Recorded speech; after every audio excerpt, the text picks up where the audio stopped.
Bismillahirrahmanirrahim. Assalamualaikum warahmatullahi wabarakatuh.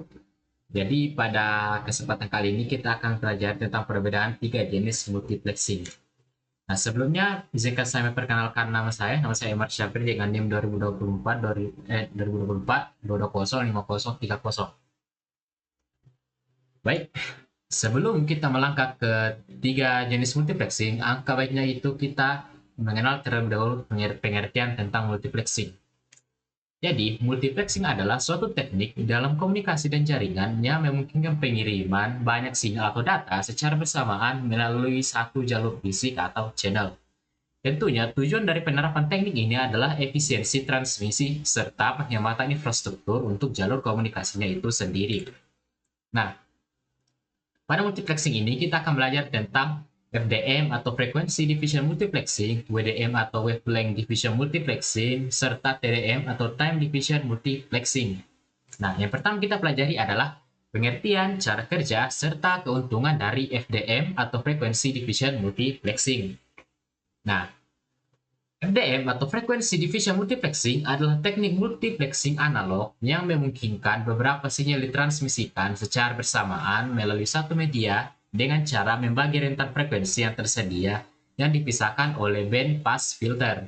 Misalkan pada gambar ini, itu adalah teknik dari FDM itu sendiri, di mana antara MUX dengan DMUX ini ada kabel atau ada jalurnya yang dipisah, yang di dalamnya terdapat beberapa frekuensi yang di dalam sini itu dipisahkan oleh band pass filter. Nah, seperti itu. Selanjutnya adalah cara kerja dari FDM. Nah, jadi cara kerja dari FDM ini adalah pertama, bandwidth total dari media komunikasi dibagi menjadi beberapa saluran atau channels. Kemudian, setiap saluran diberi frekuensi pembawa atau carrier frekuensi yang berbeda-beda. Selanjutnya, sinyal dari masing-masing pengguna dimodulasi ke frekuensinya masing-masing. Nah, setelah semua itu, semuanya digabung menjadi satu sinyal dan dikirimkan ke sisi penerima. Nah, di sisi penerima, sinyal dimodulasi atau diubah kembali sesuai frekuensi pembawa untuk mendapatkan data aslinya. Nah, jadi apa keuntungan dari FDM ini? Ada beberapa keuntungan dari FDM. Di antaranya adalah tidak bergantung pada sinkronisasi waktu, di mana FDM ini tidak memerlukan sinkronisasi waktu yang presisi antar pengirim dan penerima, tidak seperti TDM yang sangat bergantung pada timing yang tepat. Nah, ini membuat FDM lebih stabil dalam jaringan yang mengalami delay atau jitter atau getaran waktu. Nah, keuntungan lainnya adalah lebih cocok untuk sinyal analog. FDM ini sangat ideal untuk transmisi sinyal analog seperti siaran radio, TV, dan lain sebagainya. Nah, sedangkan untuk TDM atau Time Division Multiplexing lebih cocok untuk sinyal digital dan WDM khusus untuk sinyal cahaya dalam jaringan fiber optik. Nah, keuntungan lainnya adalah transmisi paralel yang nyata. Nah, dalam FDM, data dari beberapa sumber dikirim secara stimulan, sebenarnya secara bersamaan, di frekuensi yang berbeda-beda. Nah, berbeda dengan TDM yang mengirimkan data satu persatu secara bergiliran. Nah, ini yang membuat FDM cocok untuk layanan real-time seperti siaran suara dan video.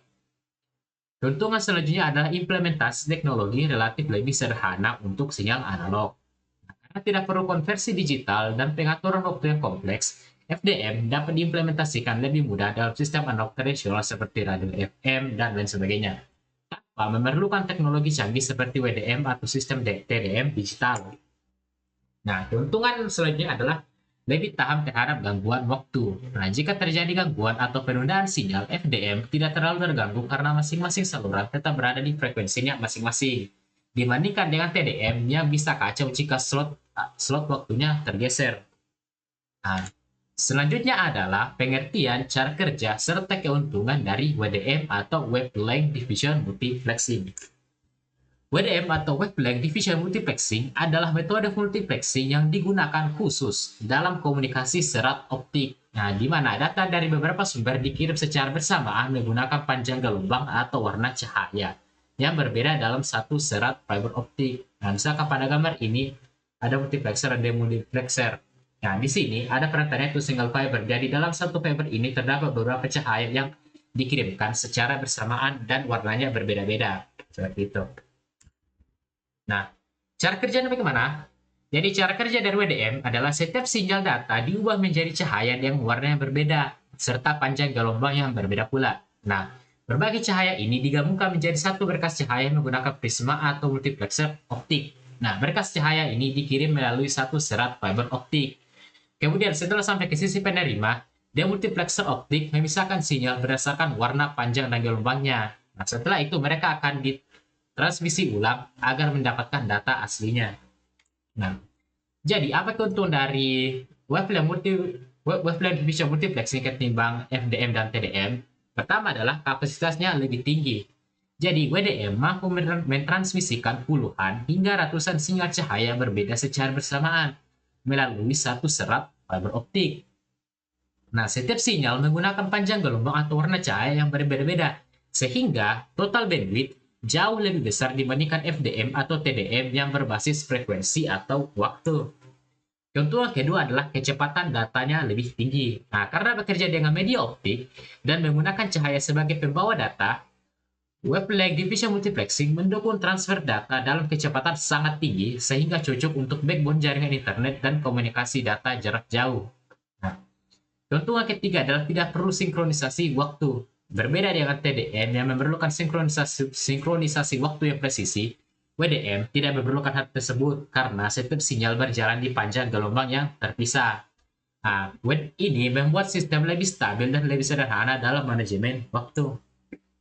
Keuntungan lainnya adalah kompatibel dan scalable. Nah, WDM dapat digunakan dengan perangkat dan jaringan fiber optik yang sudah ada tanpa harus mengganti seluruh infrastruktur. Nah, jika dibutuhkan lebih banyak kapasitas, tinggal tambahkan panjang gelombang atau channel barunya. Nah, sesimpel itu. Nah, keuntungan lainnya adalah lebih aman dari gangguan. Sinyal dari WDM cenderung lebih kebal terhadap interferensi elektromagnetik karena menggunakan cahaya dalam serat fiber optiknya, bukan sinyal listrik dalam kabel tembaga. Nah, ini membuat WDM sangat cocok untuk jaringan yang butuh keamanan tinggi. Selanjutnya adalah pengertian cara kerja serta keuntungan dari TDM atau Time Division Multiplexing.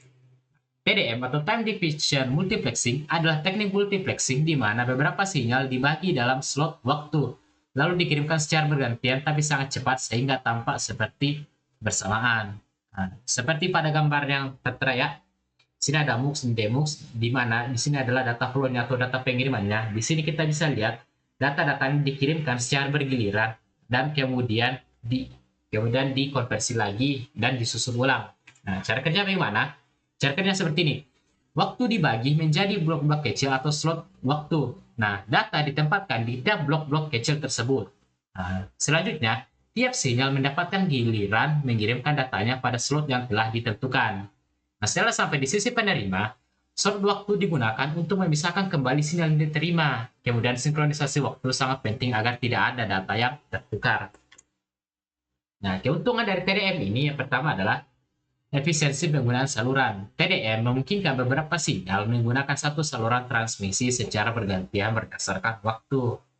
Ini membuat pemakaian bandwidth menjadi lebih efisien saat data dikirim secara digital dalam interval waktu tertentu. Keuntungan lainnya adalah biaya lebih rendah. TDM dapat digunakan di atas media transmisi biasa seperti kabel tembaga tanpa perlu perangkat mahal seperti laser dan serat optik. Maka dari itu, biaya perangkat keras dan operasional lebih rendah dibandingkan WDM yang menggunakan serat atau fiber optik.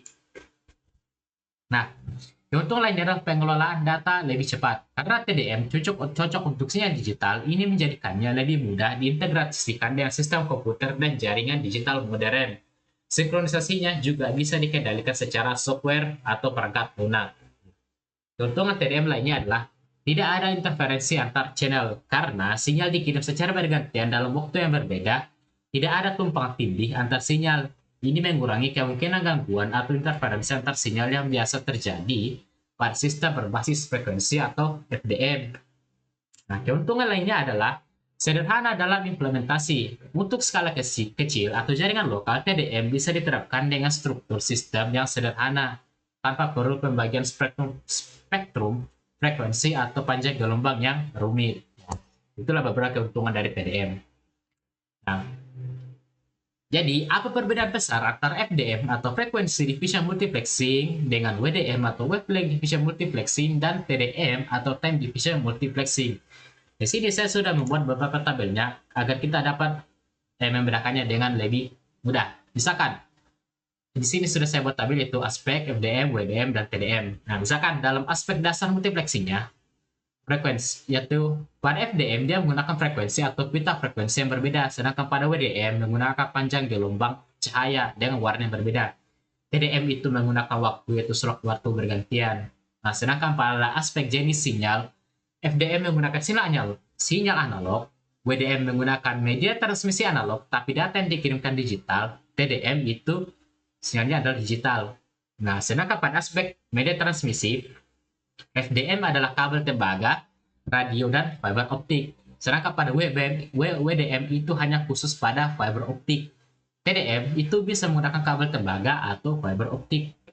Nah, aspek selanjutnya adalah dalam biaya implementasinya. FDM ini cenderung biaya implementasinya itu sedang, artinya tidak terlalu mahal dan tidak terlalu murah. Nah, sedangkan WDM implementasinya itu sangat tinggi karena menggunakan serat fiber optik di mana alatnya itu sangat-sangat mahal. Nah, sedangkan yang paling murah adalah biaya implementasi dari TDM yang rendah dibandingkan kedua lainnya. Nah, sedangkan pada aspek efisiensi channel, FDM bisa tidak efisien jika banyak channel yang tidak dipakai, sedangkan WDM sangat efisien pada jaringan optik berkecepatan tinggi.